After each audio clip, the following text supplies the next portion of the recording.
제가 마음을 가다듬고 오늘 바울이 디도에게 증언한 그리스도, 어떤 삶을 살아야 하는가, 이런 제목으로 오늘도 하나님께서 우리 모두에게 은혜를 주시기를 원합니다. 이 디도서와 디모데 전서는 바울에 의하여 거의 같은 시기에 믿음의 아들들에게 보내진 목회 서신입니다. 바울은 디모데전서 1장 3절에 이런 말을 했습니다. 어떤 사람들을 명하여 다른 교훈을 가르치게 말게 하기 위해서 디모데에게는 에베소에 머물게 했습니다. 그리고 디도서 1장 5절에 보면 부조한 것을 바로잡고 각성의 장로들을 세우기 위해서 디도를 그레데에 머물게 했습니다. 디모데 전서의 절반 분량인 디도서는 디모데 전서의 요약이라고 말할 수가 있습니다. 이처럼 짧은 목회 서신임에도 불구하고 이 디도서의 이 두드러진 특징은 하나님이 해주신 일, 하나님께서 만민의 구속을 위해서 한 일에 대한 핵심적인 교리를 담고 있습니다. 바울이 이렇게 정리하고 있는 것은 하나님의 구속의 교리에 입각해서 그러므로 우리는 어떠한 삶을 살아야만 하느냐 하는 인간의 대답인 책임을 말씀하기 위해서 이 편지를 썼습니다. 그렇기 때문에 디도서를 통해서 말씀하는 주제가 2장 14절에 나온 것처럼 하나님 해주신 구원의 교리 입각에서 선한 일에 열심하는 하나님의 친백성이 되도록 하라, 이런 말씀입니다. 디도서는 핵심 부분이 두 곳에 있는데 2장 11절로 14절 말씀과 3장 4절에서 7절 말씀입니다. 이 핵심 부분을 통해서 하나님 해주신 복음을 말씀하고 있습니다. 이를 해석하는 열쇠가 3번 말씀하고 있습니다. 2장 11절과 13절과 3장 4절에 등장하는 나타나심, 이 나타나심을 이해를 해야 합니다. 나타나심. 첫 번 나타남은 모든 사람에게 구원을 주신 하나님의 은혜의 나타남이라고 2장 11절에 말씀하고 있습니다. 이것은 주님께서 몸을 가지고 이 땅에 오신 성육신의 나타남을 가리킵니다. 그런데 은혜가 나타난다는 표현 속에는 주님의 탄생과 주님의 죽으심과 다시 사심이 포함되어 있습니다.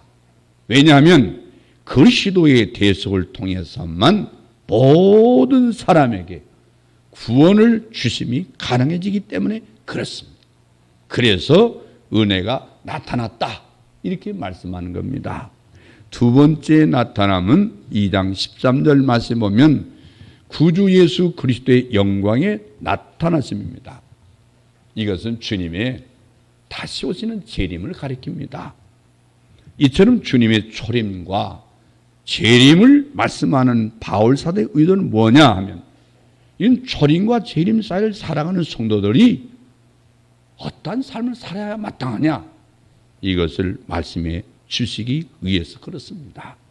그래서 2장 10절에 근신함과 의로움과 경건함으로 이 세상을 살아야 한다. 제가 이번에 우리 어머니가 작년 5월 2일 날 돌아가셨어요. 이번에 아버지가 22일 차이로 똑같이 5월 달에 돌아가셨습니다. 이번에 비석을, 전번에 제가 어른들 얘기 듣고 실수에 돈 70만 원 헛돈 보내줬는데 이번에 다시 비석을 맞추면서 비문에 무엇을 남겨놓을까 그런 생각에서 우리 어머님의 눈물의 기도, 또 아버지의 마음의 바람은 이것일 것이다. 제가 천국에서 만나자. 제가 비석에 크게 그걸 새기겠습니다. 천국에서 만나자. 후병왕 권사, 나풍 권사의 묘 이놓고 뒷면에 피아노 비석을 제가 세웠습니다. 제 마음속에 참 마음속에 위로받고 있는 것은 우리 어머니 아버지가 원하는 것은 우리 천국에서 만나자.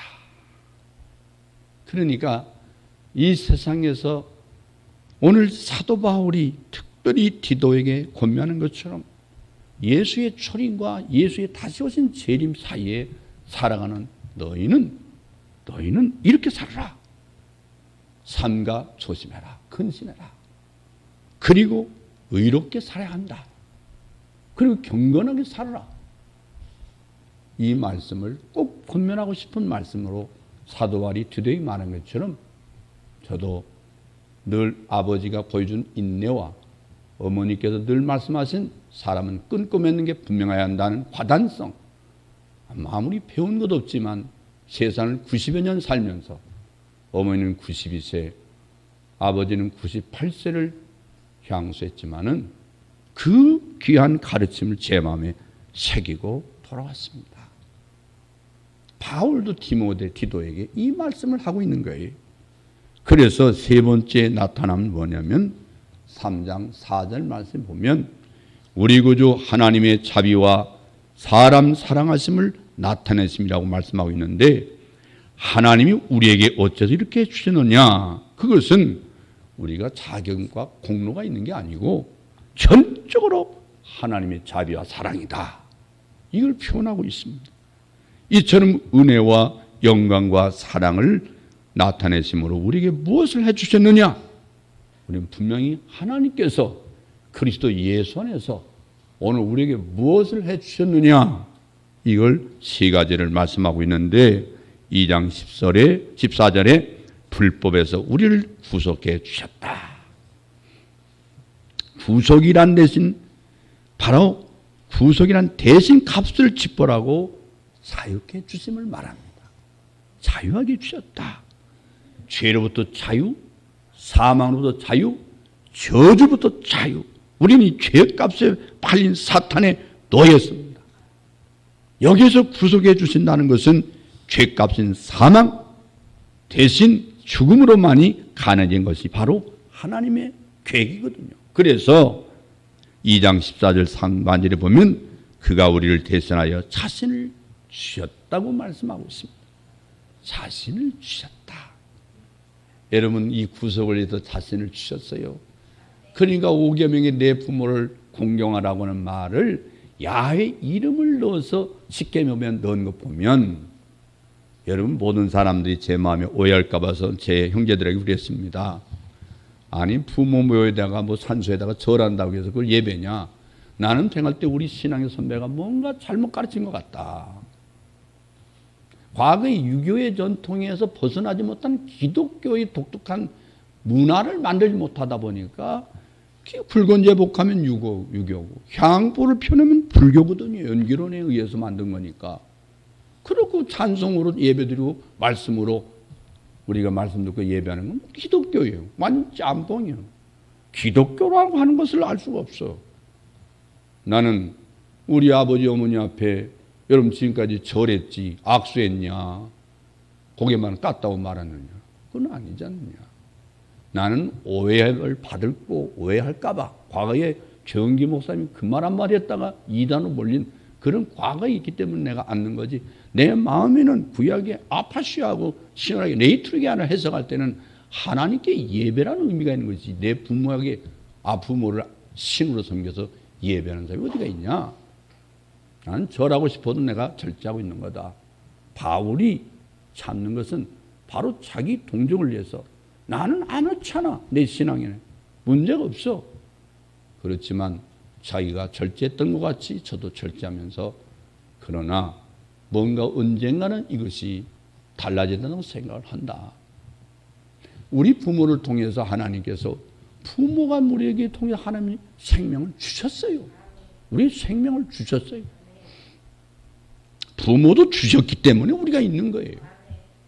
자식들은 저절로 자란 건 줄 알지만 부모의 희생이 없이 내가 여기 존재한다는 건 있을 수가 없는 거예요. 부모가 뭘 해줬느냐? 이건 진짜로 잘못된 생각이에요. 하나님께서 부모를 통해서 부모님의 살덩어리를 주시고 부모의 피를 두시고 그걸 젖을 먹이고 당신의 모든 걸 다 바쳐서 자식을 낳아서 기르시고 교육시키고 그래서 세상에서 큰 일을 해달라고 부탁을 해서 그런 염원과 기도 속에 이루어진 겁니다. 과거의 부모들이 종교가 다를지라도 마음은 똑같은 거예요. 우리는 받았거든요. 그런데 하나님께서는 아담 이후에 우리 죄값을 처리하기 위해서 사탄의 노예와 저주 가운데 지금까지는 우리를 살리기 위해서 하나님 하신 일은 당신을 주셨다는 거예요. 신구약을 막론하고 죄값에 팔린 자가 하나님 백성이 되는 길은 오직 예수의 구속을 통해서만 우리가 구원을 받을 수 있습니다. 다른 점이 있다면 구약시대 성도들은 그림자인 유월절 양의 피를 통해서 그리스도를 바람으로 구속을 받았다는 거예요. 그래서 우리가 또한 중생, 거듭남을 받았다고 3장 5절에서 말씀하고 있어요. 중생이라는 이 중자가 묵을 중자가 아니고 또라는 뜻입니다. 또, 다시, 또, 날생, 다시 살려주셨다 이거예요. 두 번이라는 의미가 아닙니다. 다시 살려주셨다. 그러니까 여러분 그리스도인이 된다는 것은 개선이 되는 게 아니에요. 개과천선이 기독교 신앙이 아닙니다. 그건 당연히 따라오는 거예요. 거듭난 사람이 따라오는 윤리적이고 도덕적인 행위일 뿐이에요. 하나님 앞에는 윤리와 도덕적인 것 가지고 하루에 설 수가 없어요. 그렇기 때문에 옛사람 죽고 새사람으로 다시 살려주셨어요. 하늘의 미랄이 땅에 떨어져 죽음으로 많은 열매를 맺은 것 같이 그리스도의 죽으심으로 말미암아 우리가 다시 살게 된 줄로 믿습니다. 세 번째는 3장 7절에 보면 의롭다함을 얻었다고 했습니다. 의롭게 되었다는 뜻이 아닙니다. 하나님께서 인간을 보실 때 모든 사람이 죄 아래 있고 심판에 있습니다. 오직 우리를 대신하여 정죄를 받으신 예수 그리스도의 십자가의 피를 통해서만 우리를 의롭다고 여겨주실 수가 있는 거예요. 그렇기 때문에 칭의 교리는 우리를 정죄에서 자유하게 주십니다. 그 은혜로 하나님 보좌 앞에 담대히 나갈 수 있는 축복을 주신 줄로 믿습니다. 네 번째 3장 7절 하반절 보면 후사가 되었다고 했는데 후사란 대를 이을 자를 말합니다. 하나님께서 우리에게 해준 일은 구속과 중생과 칭의가 끝이 아니고 이게 전부가 아니에요. 그렇게 해주신 목적은 뭐냐면 하나님의 후사가 되게 하려고 하는 거예요. 그 무슨 말입니까? 성경은 구원 얻은 성도들을 후사 또는 유업을 이을 자라고 말하고 있어요. 유업을 이을 자. 구약에서 말하면 장자권을 갖게 됐어요. 장자권. 그래서 탕자에 비유해서 아버지가 큰아들에게 내 것이다 내 것이냐 아니냐 하고 누가복음 15장 31절에 말씀하고 있습니다만은 이게 후사란 말은 상속자라는 뜻입니다. 우리는 하나님 나라 유업을 받을 자로 우리에게 상속자로 하나님께서 그리스도의 십자가의 대속으로 만들어 주셨단 말이에요. 할렐루야. 여러분 예수 믿는 순간 우리는 축복을 받았습니다. 할렐루야. 축복을 받았어요. 이는 인간이 들을 수 있는 최대 축복이거든요. 우리는 하나님의 영광에 참여하게 되는 겁니다. 하나님 나라를 상속받게 되는 축복을 얻었습니다. 다섯 번째는 2장 13절에 우리 몸의 영화를 암시해주고 있어요. 영화. 글로리피케이션. 구주 예수 그리스도의 영광이 나타나실 때, 그 말은 주님이 재림할 때에 우리는 어떻게 되느냐? 고린도전서 15장 52절에 나팔소리가 나며 죽은 자들이 다 썩지 않고서 다시 살고 우리도 변화하리라. 또 뿐만 아니라 필립보서 3장 21절 보면 우리의 낮은 몸을 자기 영광의 몸의 형체와 같이 변케 하시리라. 이 말씀 염두에 두고 말씀하시기 때문에 재림이라 하지 않고 영광에 나타나십니다. 이렇게 표현하고 있는 겁니다. 이것이 우리의 변화된 신분의 지위예요. 지위가 완전히 달라졌어요. 이것은 3장 5절 보면 오늘 디도 3장 5절에 우리의 행한 바 의로운 행위로 말미암지 아니하고 오직 그의 긍휼하심을 쫓아 3장 7절 저의 은혜를 힘입어 되어졌다는 사실입니다. 이 은혜와 이 축복을 받은 걸 믿으시길 바랍니다. 그렇다면 우리는 어떤 삶을 살아야 마땅하냐? 어찌하여 우리는 선한 일에 열심하는 친백성이 되어야만 하느냐? 바울의 원리에 입각해서 권면하고 있는데, 첫째, 우리는 구속을 받아 하나님의 백성이 되었기 때문에 그렇다 하고 2장 14절에 말씀하고 있어요. 선한 일에 열심을 해야 한다. 오직 하나님 은혜인 예수를 믿는 것이 선한 일이에요. 그걸 선포하는 게 선한 일이고, 전도하는 게 선한 일이고, 이걸 가르치는 게 선한 일이에요. 두 번째는 우리는 중생의 시청과 성령의 새롭게 하심을 받았기 때문에 새로운 삶을 살아야 한다. 그리고 세 번째는 우리는 저의 은혜에 힘입어 의롭다 하심을 얻었기 때문에 의로운 삶을 살아야 한다. 여러분, 성경은 3장 8절에 있어요. 이 말이 미쁘도다 원컨대 네가 여러 되야 굳세게 말하라. 하나님의 친 백성, 하나님의 후사들이 교회입니다. 이 교회의 공동체인 교회는 이것을 맡아 교훈하고 훈련한 특사학교예요. 그래서 말하자면 하나님의 자녀들, 여러분 왕세자들 돌보는 유일한 기관이 어디냐? 교회입니다. 교회예요. 이를 알았다면 우리가 어떤 사람을 살아야 되느냐? 선한 일에 열심히 다하라. 여러분, 전도를 우리가 생각할 때 전도하기 싫은데 내가 예수의 십자가의 복음의 은혜 가운데서 하나님의 은혜로 내가 다시 살림을 받고 하나님의 자녀가 되고 하나님의 영광의 은총을 받게 되었다면 전도하는 것은, 이것은 무엇입니까? 선한 일입니다. 선한 일이에요. 정말 오늘 아침 우리 최 소장님이 나한테 그래요. 내가 우리 아들한테 내가 차를 사줄 테니까 너 예수 믿자, 우리 금나무교회 가자 그랬다는 거예요. 마음이 너무 기뻤어요. 그게 바로 기도요. 그리고 성전에서 말씀하신 거예요. 하나님이 들으신 줄 믿어요. 하나님이 그 아들을 구원할 줄 믿습니다. 하나님이 그 가정과 자손에게 복을 주시려고 하는 하나님이 성령께서 그 입술을 사용하신 거예요. 할렐루야. 여러분, 차 한 대 사주니까 천국 가는 차가 됐다고 하면 얼마나 축복입니까? 그래서 이 땅이 죽으란 얘기 아닙니다. 예수 믿고 교회에 오니까 이제는 천국 가는 열차를 타게 된 거지. 그게 얼마나 참 기특합니까? 전도는 선한 일입니다. 전도하는 건 하나님이 원하신 선한 일이에요. 그래서 목회자들이 감당할 적용 부분이 바로 오늘 이 본문 말씀인데, 특별히 1장 11절에 있어요.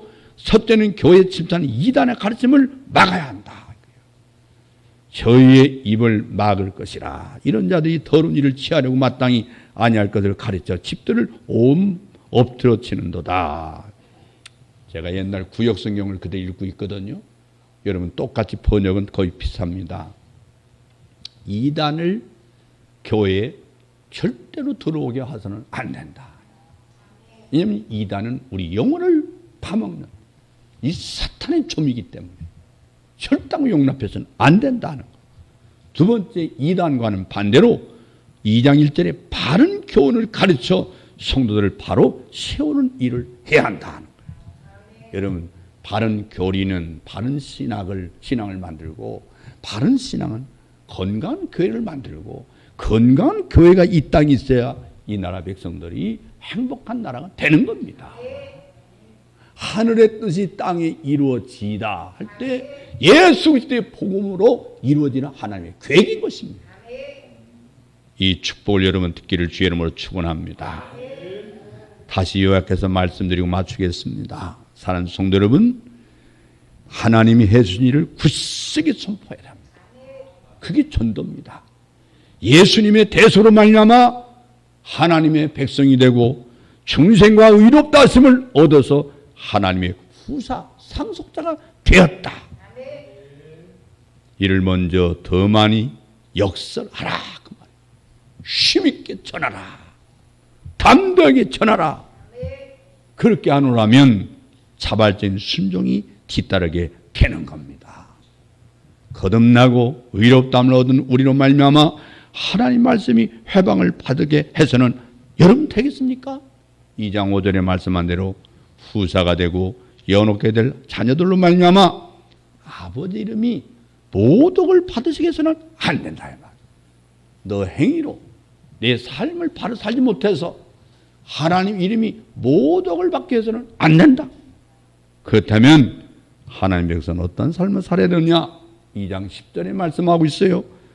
범사의 모든 일에 우리 구주 하나님의 교훈을 빛나게 하라. 예수 믿을 때, 전도할 때 형제 나를 보세요. 나는 이런 사람인데 예수 믿고 이렇게 바뀌었어요. 이런 사람이 돼야만 되는 것이죠. 그게 바로 전도예요. 바울은 그래서 너희는 그리스도의 편지라고 그랬어요. 바로 나를 보고 예수를 알으세요. 예수가 나를 이렇게 만들었거든요. 예수가 나를 행복하게 했어요. 예수 때문에 인생이 바뀌었어요. 예수 때문에 모든 게 감사할 수 있었어요. 예수 때문에 원망하지 않아요. 예수 때문에 기뻐요. 예수 때문에 날마다 내 얼굴에 웃음이 끊어지지 않아요. 여러분 그런 편지가 되기를 바랍니다. 큰 나무께서 내려가는 사람들이 갑자기 재판장에 앉았다가 판사의 판결받고 나가는 것처럼 얼굴에 내전자를 쓰면서 저 된장 속에 있다가 나온 장아찌처럼 쭈그러져가 내려가면 누가 이 큰 나무 교회는 무슨 말씀을 목사님이 했길래 저 신자들이 다 인상 쓰고 내려가나 그러고 할 거 아닙니까? 여러분 항상 웃고 감사하고 행복하세요. 여러분 보고 예수 믿게 하세요. 세상 사람은 성경을 안 봅니다. 세상 사람들은 예수 믿는 사람 모습을 봅니다. 예수 믿는 사람 얼굴을 봅니다.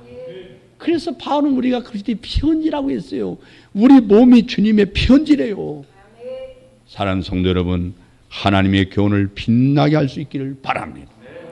이 세상 사는 동안 근심함과 의로움과 경건함으로 살아가면서 우리 주 예수 그리스도께서 우리를 천국으로 들려올 때 두 번째 나타났음을 삼하면서 믿음으로 승리할 길을 주 이름으로 축원합니다. 축원합니다. 기도하겠습니다.